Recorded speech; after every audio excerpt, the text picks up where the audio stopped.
Polemik penggunaan gas air mata oleh petugas kepolisian di Stadion Kanjuruhan masih menjadi sorotan. Mabes Polri membantah gas air mata mematikan, sementara TGIPF dan tim pencari fakta Koalisi Sipil menyebut penggunaan gas air mata kedaluarsa menyebabkan jatuhnya korban.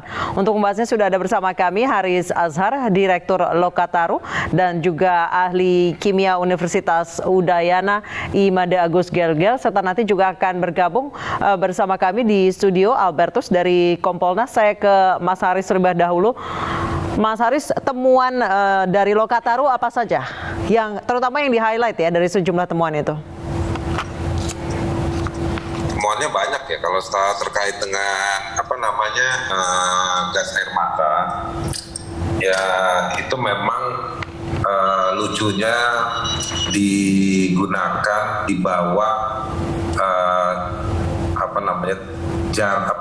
para penonton itu tidak pernah mendapati situasi mereka itu berhadapan dengan polisi yang membawa gas air mata di stadion. Ini sesuatu yang baru. Yang kedua, saya cepat aja ya, karena yang kedua itu penggunaan gas air mata itu seolah-olah ingin menghalau mereka yang turun ke lapangan. Tetapi sebetulnya yang ditembak itu bukan cuma di lapangan, tapi ke tribun-tribun juga ditembak gitu. Bahkan kami dapat saksi yang mengatakan bahwa gas air mata itu juga dari luar stadion juga ada dan terjadi.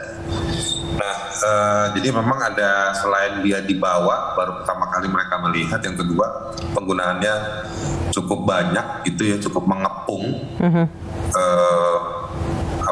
para penonton, bahkan sampai di luar stadion itu sendiri. Dan efeknya cukup cepat, tidak sampai setengah jam, itu sudah membuat banyak orang kesusahan napas, banyak yang pingsan, dan beberapa dari mereka yang berhasil keluar dari tribun itu juga banyak yang meninggal. Jadi jadi gas air mata ini bukan mau membubarkan, tapi bahkan bisa mematikan dalam waktu kurang dari 1 jam.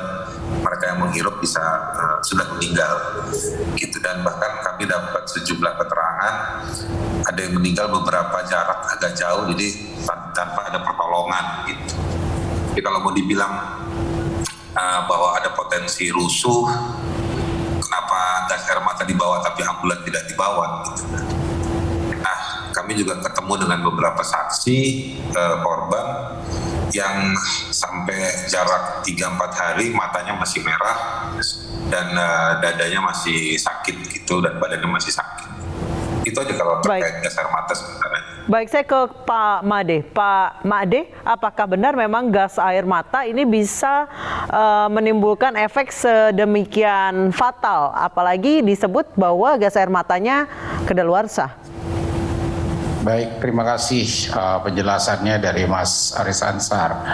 Jadi apa yang saya telusuri di literatur sesuai dengan persyaratannya bahwa sampai saat ini toksisitasnya sudah terpenuhi sehingga diizinkan dia untuk digunakan dalam penanganan kasus kerusuhan seperti itu.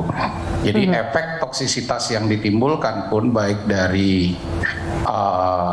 yang sudah dilaporkan itu sesuai dengan yang diamati di lapangan. Jadi pertama iritasi, kemudian tergantung besaran dari iritasinya atau dalamnya, efek yang ditimbulkan tergantung dari jumlah zat aktif yang memapar dari korban tersebut. Jadi semakin banyak terpapar, jelas efek yang ditimbulkan akan semakin banyak. Tapi sampai saat ini saya belum menemukan bukti atau laporan literatur yang mengatakan bahwa gas air mata langsung dapat mengakibatkan kematian pada korban. Itu belum pernah saya, dari segala publikasi yang saya sudah search, belum ada yang melaporkan seperti itu. Nah, ini mungkin kalau seperti ini saya juga akan menyarankan kepada penyidik kepolisian dan lapor untuk melakukan studi lebih jauh atau penyidikan lebih jauh tentang deposisi atau pengendapan dari CS yang digunakan saat itu pada korban.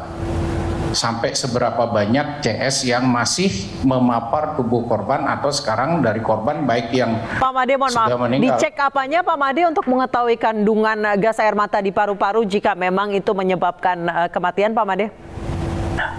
Zat aktif yang digunakan pada gas air mata pada kasus Kanjuruhan itu adalah namanya dikenal dengan CS. Nah, itu yang harus dikejar. Itu yang harus dilakukan penyidikan atau analisis toksikologi forensik dari tubuh korban. Untuk mengatakan, membuktikan apakah memang benar itu sebagai penyebab kematian yang sekarang artinya yang beredar di masyarakat seperti itu. Kemudian yang kedua, kalau pengamatan saya atau pemahaman saya sebagai ahli toksikologi forensik, gas air mata ini tujuannya adalah untuk menghalau sehingga memberikan efek iritasi, kemudian sesak napas, dia akan pergi dari tempat yang ingin dihalau. Nah, itu fungsi dari gas air mata. Dan toksisitasnya jelas sudah ditetapkan.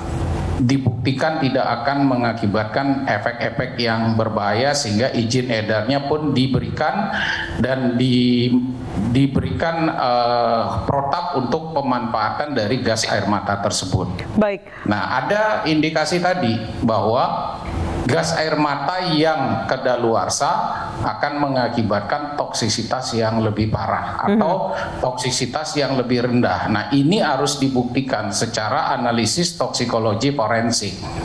Barang bukti yang sisa kita bisa analisis secara kimia dibandingkan dengan barang bukti yang masih memiliki expired date atau belum melewati dari masa expired date-nya. Kita bisa bandingkan apakah di sana ada perubahan dekomposisi dari senyawa yang ada menjadi senyawa yang lebih toksik. Nah, sampai saat ini saya belum menemukan literatur yang mengatakan dekomposisi menjadi senyawa yang lebih toksik.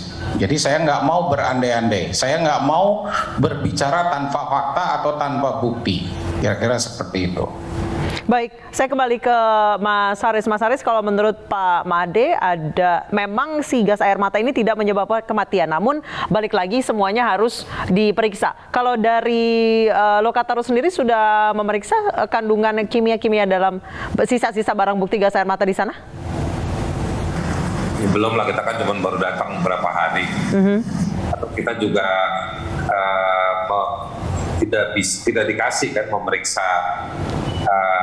selongsong atau persenjataannya polisi kan, gitu. Jadi kita masih dalam proses kerja cepat. Kemarin ada sekitar 10 orang tim kami menyebar, dibantu juga dari tim advokasi tim advokasi terhadap Kanjuruhan, tim Tatak, tim lawyer, mereka juga kontributif. Baik, Mas Haris, jadi tadi Anda mengatakan 30 menit sesak nafas, pingsan itu berdasarkan keterangan korban di sana ya, Mas Haris ya? Iya, korbannya yang bicara gitu. Jadi baik. Dan mereka itu pingsan, memburuk dan meninggal itu dari saksi yang lain ya. Itu pasca gas air mata diluncurkan. Baik, saya ke Pak Made. Pak Made, 30 menit sesak nafas, pingsan, bahkan sampai meninggal dunia. Apakah ada kondisi lain, beberapa kondisi yang bisa menyebabkan efek gas air mata ini semakin parah hingga bisa menyebabkan demikian? Hal itu bisa dimungkinkan. Tadi di awal saya sudah katakan, tergantung dari jumlah paparan gas air mata yang memapar korban. Ini harus dibuktikan.